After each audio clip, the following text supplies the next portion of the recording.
Hello, I'm Daniel Turner. I'm the director of College Fun Games, and this is our first video devlog thing. We're making a point-and-click adventure game, which is a parody of Les Miserables, the classic novel by Victor Hugo, or the musical, or the film, whatever you're familiar with.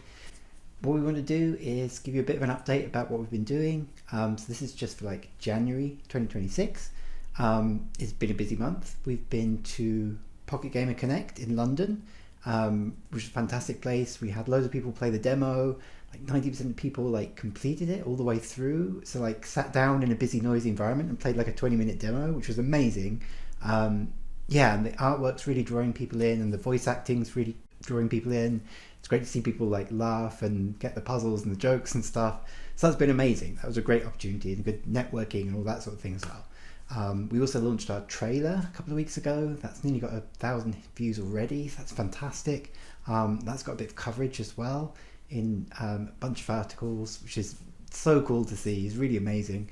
We're a really small team of like 4 people making this, so every little thing like that helps is really, really important for us. We've also been doing just lots of work for Act 2. So Act 1, which is basically going to be the demo, and will be out in a couple of months, is pretty much done now. In fact, we've just been playing today with it on Steam Deck. Yes, you can now play a game on the Steam Deck, and it's so like fun and cool to see it on here. And yeah, controls are working and stuff. So yeah, it's really fun. It's really great. It sounds really good on here as well. So yeah, we've also been doing mock-ups for other bits and pieces for the Kickstarter. So we've got Kickstarter launching in April, so do sign up for that if you can, because there'll be loads of like exclusive perks just for the first day or stuff. So you can sign up to get notified when that goes live. We've been mocking up like the box, so we're going to do like a physical release, a big box edition. We've got these like flimsy paper mock-ups before they go off to the printers, but yeah, it looks great, and it's like it's modelled on like my Monkey Island 2 box, which is here somewhere. Oh yeah, yes. So it's designed to look kind of, yeah, to be exactly the same size. So yeah, imagine that, seeing that on your shelf. Yeah, that's the crazy plan. What else are we doing? Yeah, so for Act 2, tons of stuff with new backgrounds, new characters. So there's about 40 scenes, like backgrounds, and those are really the things that take a long time to do. So each of them takes like a week to like do the layout and then sketch and then paint. So we need to get them right. So we do them very early, and then we put them in the game in a very sketchy state like this. So we test, you can walk around.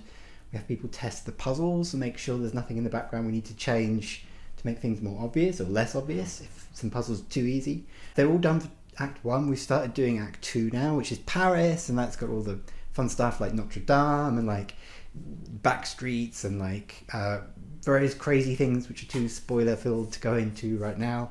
But yeah, loads of backgrounds coming through this month.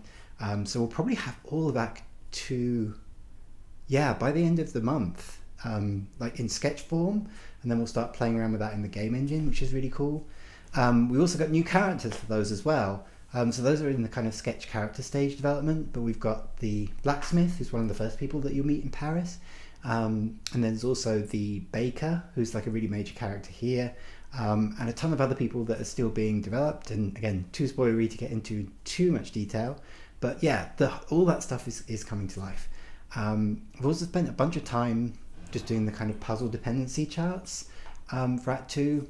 I'm super concerned about making sure we get enough gameplay, but also making sure that the level of difficulty is going to be right.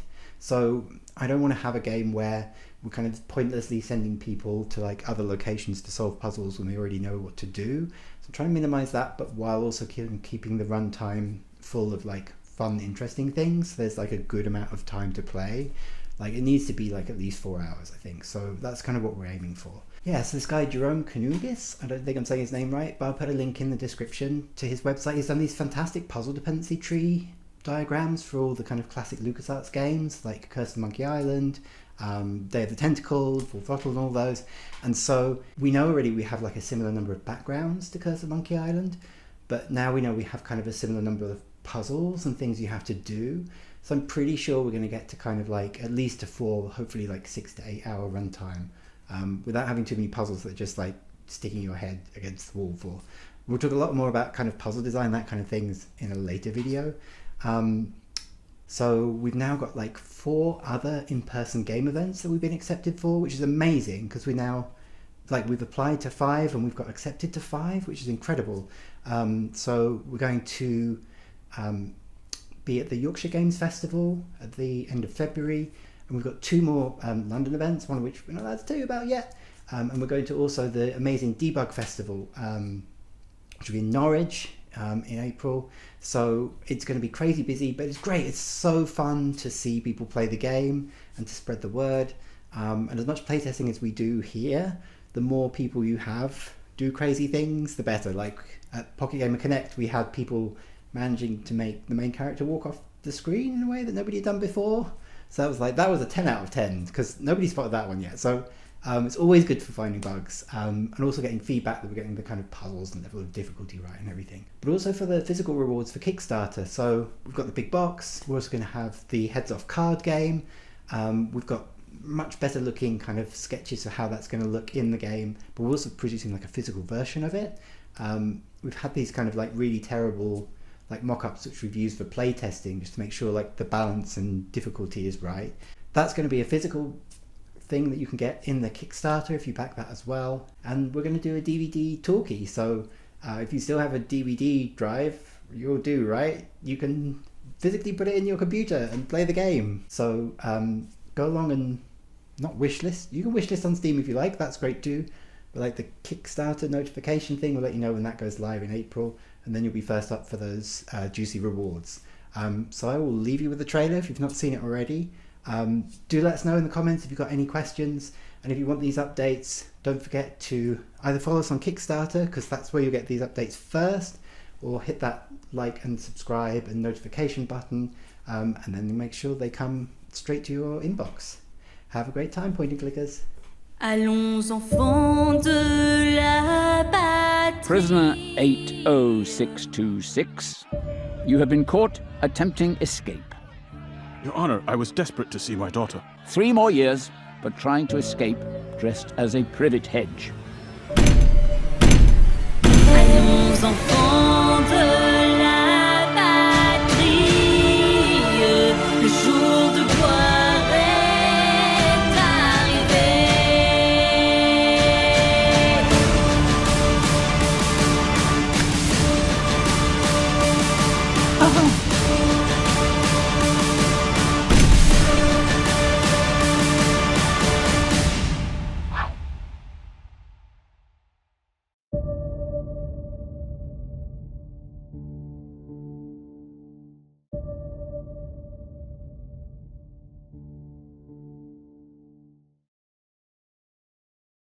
Bonjour, monsieur. Pull up a chair, a glass for the man with filth in his... Wait, you're a convict, aren't you? Convicts don't get the song.